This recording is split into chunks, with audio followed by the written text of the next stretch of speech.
Radhe Radhe everyone. Krishna Janmashtami की आप सबको हार्दिक शुभकामनाएं। फ्रेंड, 26 अगस्त को कृष्णा जन्माष्टमी है और यह दिन सभी भक्तों के लिए बड़ा ही स्पेशल दिन होता है। कृष्णा जन्माष्टमी पर हमें लड्डू गोपाल जी को कैसे स्नान कराएं, आज की वीडियो में मैं वही बताने वाली हूँ। तो यहाँ पर हम लड्डू गोपाल जी को पंचामृत से स्नान कराने वाली हूँ मैं। तो स्नान कराने के लिए मैंने यहाँ पर जल, दूध, दही, शहद, घी, ये सारी सामग्री मैंने यहाँ पर इकट्ठी कर ली है और चीनी ले ली है मैंने। तो ये जो सामग्री है मैंने वो इकट्ठी कर ली एक प्लेट में। उसके बाद देखिए, अगर आप जिस पात्र में लड्डू गोपाल जी को स्नान कराते हैं वो पात्र ले लीजिए और आप चाहो तो उसमें तुलसी दल रखकर आप स्नान करा सकते हो या आप स्वास्तिक बनाकर भी स्नान करा सकते हो। तो फ्रेंड्स, जैसे मैंने यहाँ पर स्वास्तिक, चंदन से स्वास्तिक बनाया है। आप चाहो तो कुमकुम से भी स्वास्तिक बना सकते हो, रोली से भी बना सकते हो, या आप तुलसी दल रखकर भी ये स्नान करा सकते हैं। तो देखिए, मैंने यहाँ पर चंदन से स्वास्तिक बना दिया क्योंकि स्वास्तिक का हमारे हिंदू धर्म में बड़ा ही महत्व रहता है। कोई भी शुभ कार्य हम करते हैं तो हमें स्वास्तिक सबसे पहले हम बनाते हैं।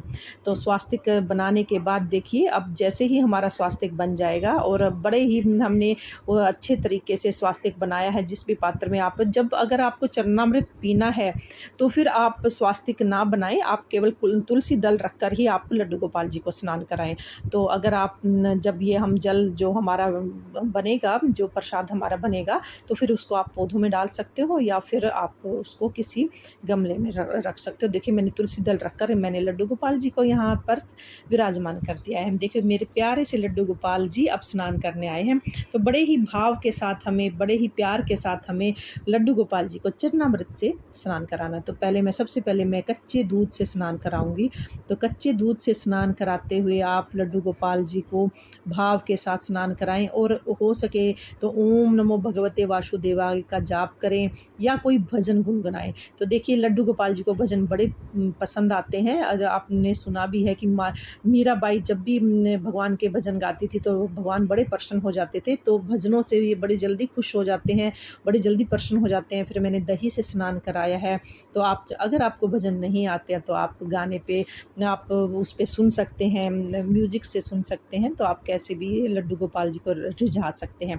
तो गाने भी, इनको भजनों से अति मोह है और जब ये कोई इनके भजन गाते हैं तो ये बड़ी जल्दी दौड़े चले आते हैं अपने भक्तों के पास, उनकी भावनाओं के साथ एकदम से वो दौड़ के आते हैं। तो उसके बाद देखिए, मैंने दही से अच्छे से मसल कर मैंने लड्डू गोपाल जी को यहाँ पर मैं पूरे मसल रही हूँ और इससे दही से लड्डू गोपाल जी बिल्कुल चांदी की तरह चमक जाएंगे और इतना इनका सुंदर श्रृंगार होगा। मैंने इनके हाथ, पाँव और सारी जांघें सब मैंने अच्छे से इनकी मसल दिया। उसके बाद हम शहद से स्नान कराएंगे लड्डू गोपाल जी को।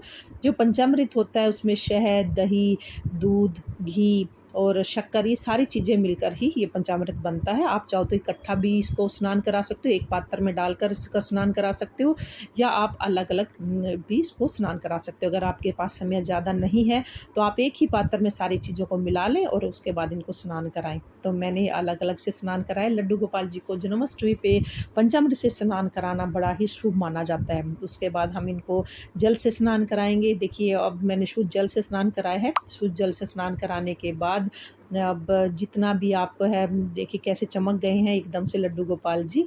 और जैसे ही हमारा शुद्ध जल से स्नान हो जाएगा फिर हमें इनको वस्त्र से हमें पोंछ लेना है। जो हमारा इनका रुमाल है, इनका टॉवल है, उनसे हम इसको पोंछ लेंगे। और फ्रेंड्स, जो ये जल है, जो ये पंचामृत है, इसको, क्योंकि हमने इसमें चंदन से हमने इसमें स्वास्तिक बनाया था, तो आप इसको ग्रहण नहीं कर सकते, पी नहीं सकते, क्योंकि इसमें जो है चंदन मिक्स हुआ है।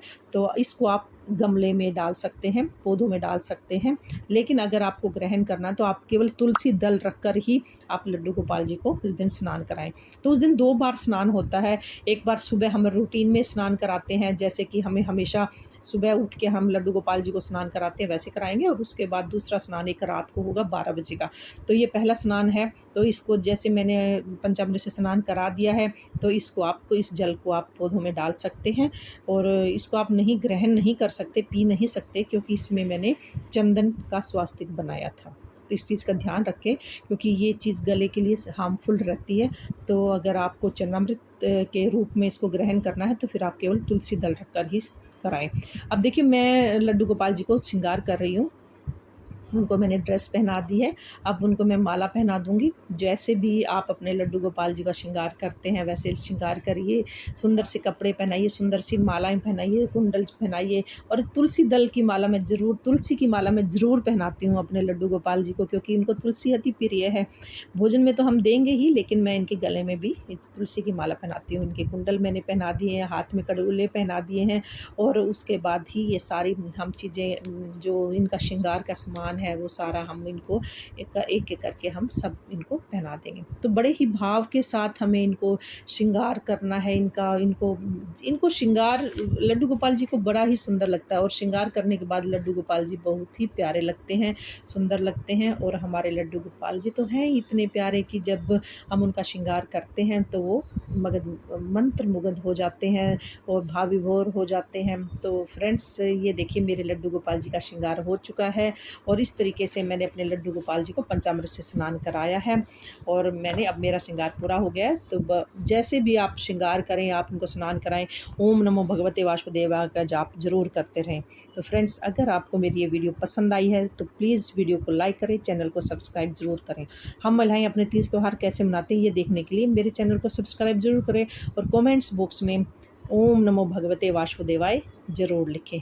राधे राधे। हरे